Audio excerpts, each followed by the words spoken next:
Hello students, welcome to my channel. In this video, we would be studying about operators in Python, and specifically we would be studying the arithmetic operators. Okay, so first I would be explaining what operators and operands are.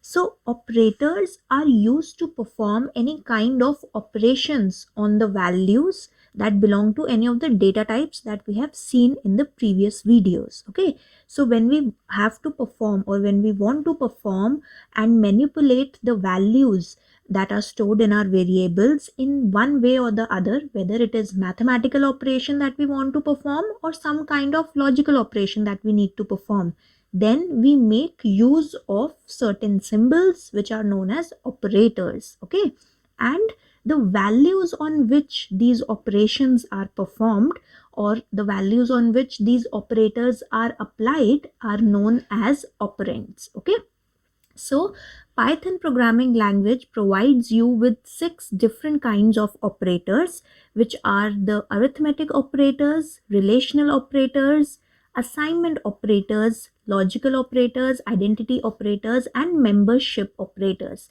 We would be studying each one of them in detail. What kind of operations fall under each of these categories would be covered in detail in this video as well as in the upcoming video. Okay, so starting with the arithmetic operators. The arithmetic operators basically consist of mathematical functions like addition, subtraction, multiplication, division, as well as a few other operations that we'll be discussing. Okay, so starting with addition.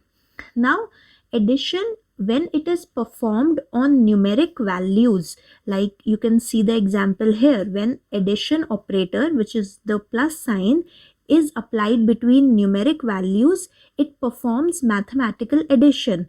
However, when the addition operator, yani when the plus operator is applied on string values, it performs a different function. That means it is an overloaded operator. That which overloaded operator means that depending on the kind of values that will be used with the operator, the function of this operator will change. If numeric values are used, it will perform mathematical addition. If string values are used, it will perform concatenation. Now, what is concatenation?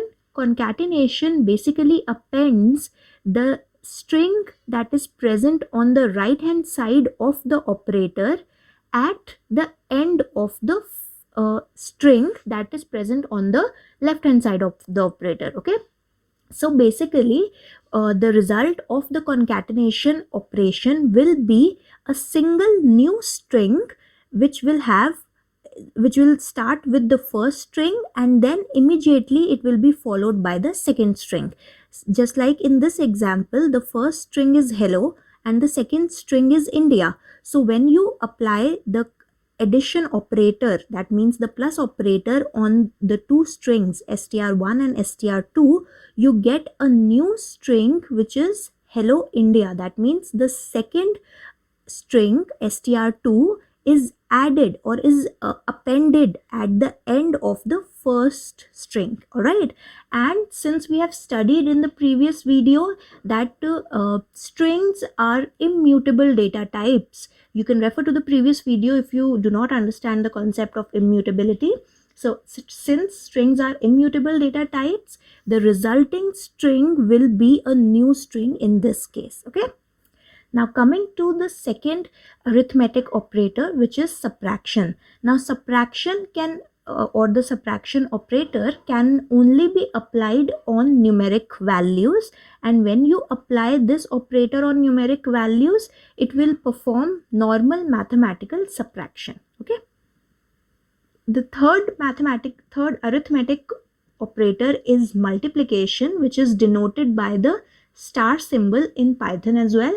And again, it is an overloaded operator. That means it performs different kinds of functions depending upon which kind of values, which data type values are provided to this operator.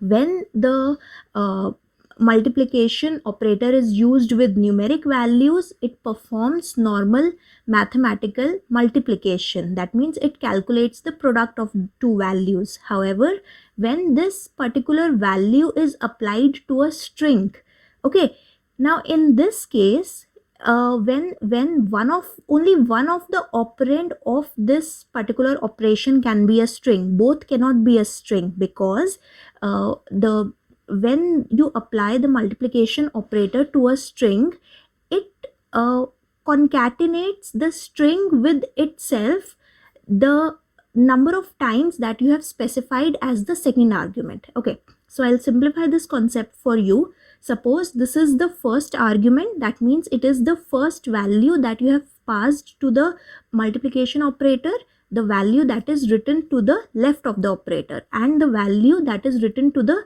right of the operator. Now this second value or the second argument will always be an integer. That means it will be a numeric value, and it will tell how many times this particular string value will have to be repeated. That means how many times this particular string will be repeated in the resulting string. So as in the example shown here, str1 multiplied by 2 means that repeat the first string 2 times and create a new string storing the final value. So the first string, that means the value on the left hand side of this multiplication operation is India, and the value on the right hand side is a numeric value, and this says that create a new string that will contain string 1 2 number of times. So one time, and this is the second time, and this will be the complete resulting string, as you can see here. Okay, now coming to the fourth arithmetic operator, which is the division. Division performs normal mathematical division, and it will give you an integer or floating number depending upon the operands. Okay, so it divides the operand, that means the value on the left hand side of the division operator, with the value on the right hand side of the operator, and returns the quotient. Okay, now it performs complete division. Okay, so it will not only return the quotient, it will return the answer of complete division. So if a number is not completely divisible, it will return the answer with the decimal points. Okay, now coming to the next operation or the next arithmetic operator, this is the modulus operator. This particular operator only returns the remainder that is obtained after a division has been performed. Okay, so if you have two values, say 13 and 5, and you perform division between them, 13 divided by 5, 13 divided by 5 would give you 2.6. In this case, the remainder is 3 and the quotient is 2. Okay, so modulus operator will give you only 3. Now if you want to get the quotient from the division that you just performed, you should use the floor division, or also it is known as the integer division operator. This operator, what it does, it internally performs division between the two operands that you have specified, and it gives you only the quotient as the answer. Okay, so when you in this case 13 and 4, when you divide 13 by 4, you get 3 as the answer, because 4 into 3 is 12, which is the quotient, and in this case the remainder would be 1, which is not specified here. Okay, now if you do the reverse process, that means you do 4 integer division 13, then you get the quotient 0, because in this case 4 will completely be left as a remainder. Okay, so you have to remember that modulus operator only returns the remainder, and the floor division, or as it is also known as integer division, it only returns you the quotient. Okay, and division operator, normal division operator, will give you the complete value of the division in the terms of floating point value if required. Okay, now the last arithmetic operator is the exponent operator.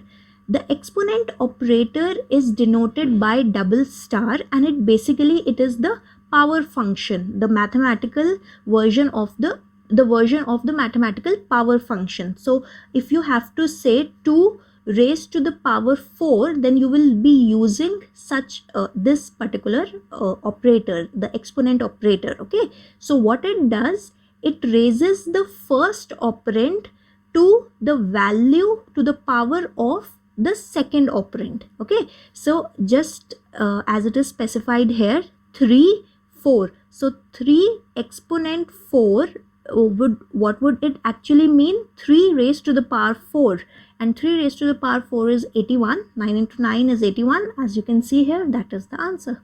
Alright, so this was all for today's lecture. This is we have studied for the arithmetic operators. We would be studying all the remaining 5 categories of operators in the upcoming 2 videos. So stay tuned to our lecture series. Let us know how do you find the videos, and also let us know if you want to understand and learn any particular concept first, even if it is out of the order in which your chapters have been specified in NCERT. We would definitely make an effort to do so. Let us know through the like button and the comments, how do you find this video. Thank you for watching. Share it with your friends. Till we meet in the next video. Mind your exam.